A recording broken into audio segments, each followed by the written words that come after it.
యెహోవా నుండి తొలగిపోతున్నావు. దేవుడు మాట్లాడుతున్నాడు, యెహోవాను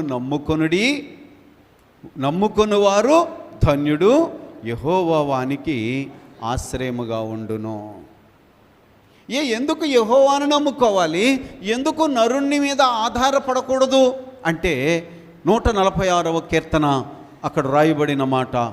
146వ కీర్తన 3 నుంచి చదువుకుందాం. రాజుల చేతనైనను నరుల చేతనైనను. ఒకసారి ఆగుదాం.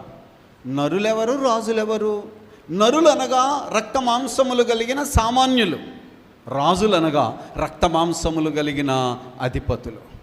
అవునండి, సామాన్యుల కంటే అధిపతులు. ఈ దినాల్లో చూడండి, మనము కొన్ని ఊహించుకుంటాం. మా వాడు గెలిచాడంటే మినిస్టర్ అయిపోతాడు రా, మినిస్టర్ అయ్యాడంటే మనకు కాంట్రాక్టులు దొరుకుతాయి, మనం అప్పుడు కోట్లు